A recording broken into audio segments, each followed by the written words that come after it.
television highlights of the news of yesteryear.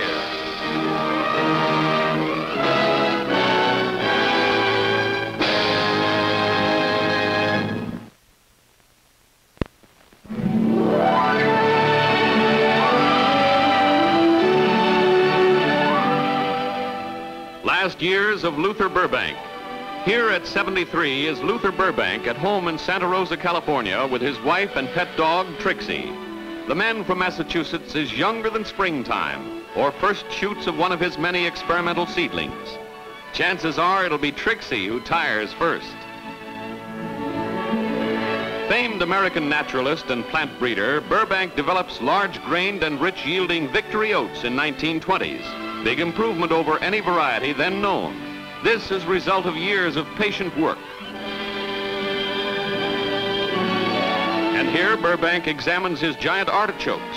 His genius improved size, yield, and quality of many vegetables, fruits, and flowers. For example, just compare this Burbank artichoke with ordinary one. Tastier, too. Proud citizens of Santa Rosa give Burbank 40 acres of land for further experiments. So he gets to work on it at once, till his tiny neighbors pay him homage, too. Old in terms of years, but ever young in heart, Burbank lives amid trees, shrubs, and flowers of his own creation, ever planning something new, ever on the lookout for some way to help nature do a better job. Here is Burbank's famed thornless cactus, developed from the prickly variety by ingenious breeding.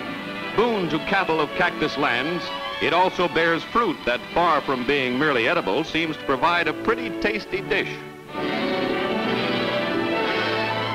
Corn on the cob is more corn on a bigger cob, after a few years under Burbank's scientific care. But at 77, Burbank takes time out from his work to help citizens of Santa Rosa celebrate his birthday. Cake's big enough to be bred by Burbank, too. Say, this is slight shade better than eating cactus, isn't it? Mr. Burbank sees that every child at his party gets birthday cake. And when it comes to cheesecake, nation's leading naturalist is right there.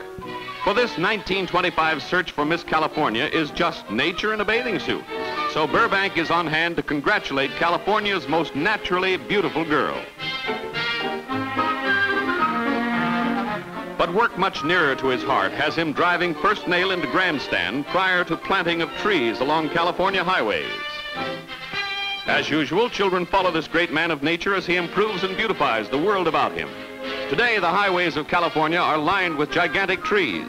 And here's Luther Burbank planting the first of them. As he loved life, he loved all tiny growing things.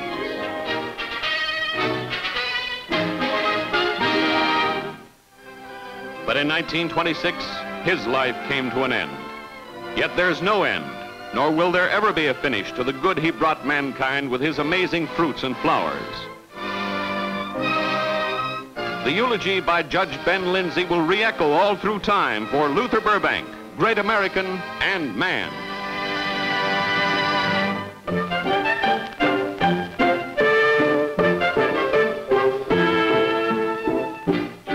Visiting Los Angeles in late 1920s is China's Liu Yu Ching, weight 325 pounds, height mere 8 feet 6 inches. Literally giant among men, Ching is tallest human on earth. No doubt his clothing is designed by tent makers and his shoes manufactured by shipbuilders. Wouldn't he be nice to have on your basketball team or to get things off high kitchen shelves?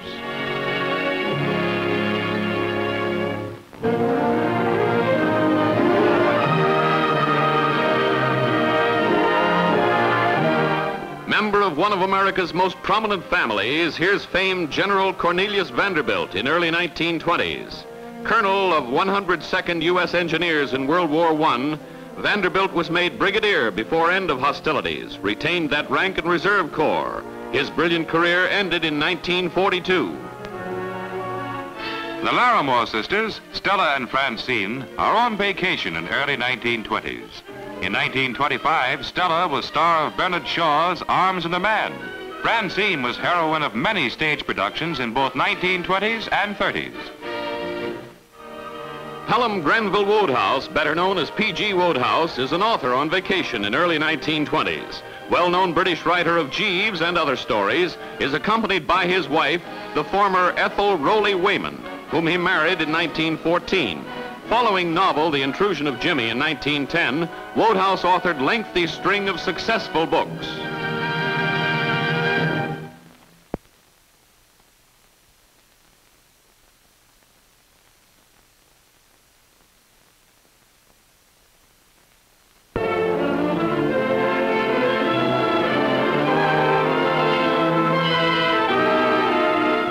It's September 6, 1930, and this is what's left of Santo Domingo, densely populated capital of this tropical island republic. Mid wreckage of flattened homes, trapped under mountains and miles of debris, a stunned people are suffering bitterly. 30,000 are homeless, 5,000 injured, and 4,000 others are dead. Total annihilation of city has virtually isolated it from outside aid. Hundreds of survivors lack proper shelter and clothing. Thousands are on threshold of starvation. But search goes on for countless missing persons, and help is on the way. From Washington comes word the Red Cross is sending food. U.S. naval vessels are proceeding full speed ahead to bring relief to Santo Domingo's stricken people. Rescue workers on scene at time of disaster tend wounded and aid in establishment of temporary shelter for the homeless, comfort for the bereaved. In land of frequent storms, this was most destructive in the memory of man.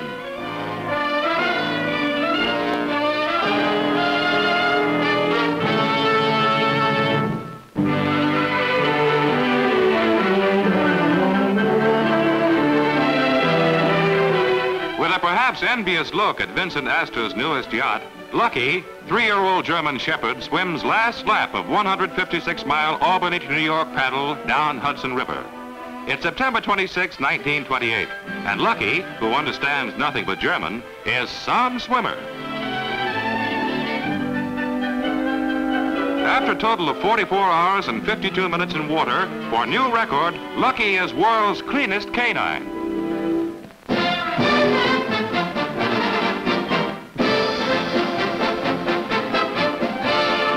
It's Armistice Day, 1926, and 8 years after cessation of hostilities in World War I, Chicago dedicates its gigantic arena in Grant Park.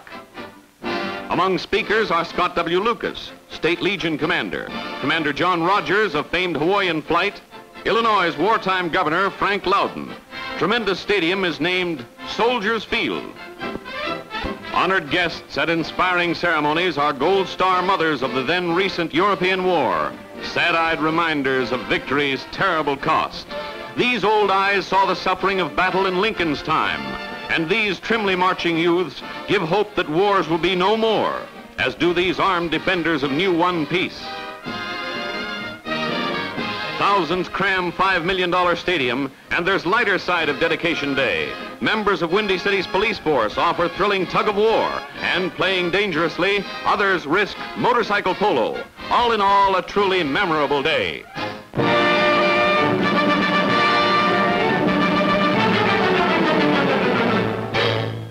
Illinois Experiment. It's 1928, and at Scott Field, Illinois, Army dirigible E-61 leaves base for try at something new in airborne passenger service. At controls of big airship are Colonel Pagelow in command and his chief assistant, Army Lieutenant Axtater. They'll try unusual feat. Well, fellas, will it work? Dirigible comes in for unassisted and momentary landing with object to discharge one passenger she already carries and pick up one waiting on the ground. It's no dice this time, so big craft takes off for another try. This could be boon to rescue work if idea can be put into operation. So watch what happens now. No guide ropes pull the dirigible in or hold her in position, yet she comes to Earth, discharges one passenger, picks up another, and off she flies. The experiment a success.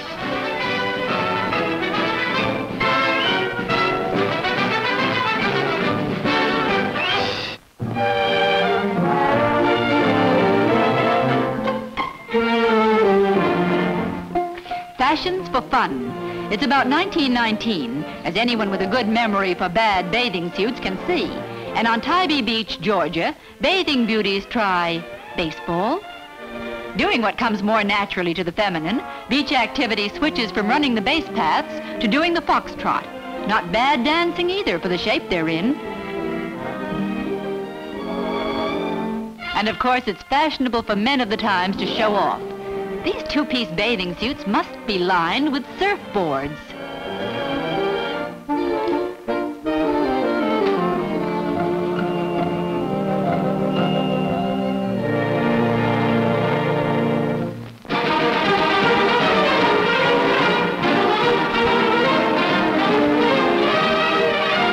Scoreless sport.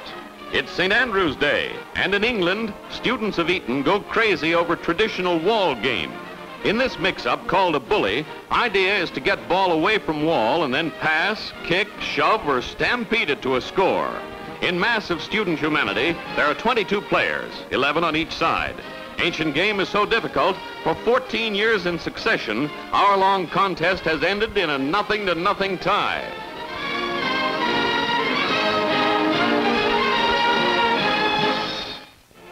At Rye, New York, September 26, 1928, American women poloists enter first in series of international matches against white-helmeted members of Canadian women's team. Ladies, everyone, they're hard-riding polo players as soon as the game gets going. In first chucker, it's the girls from Canada who have possession of the ball. But fast American blocking, and the pellet is pounded deep into Canadian territory. In one of toughest of sports, girls of both teams show they can take it and give it too. Another Canadian scoring try is foiled, and here, a mallet's length from pay dirt, the Americans try to pierce the Canadian goal. Later, in fast drive, Americans score. Results at finish, Canadian 2, Americans 5.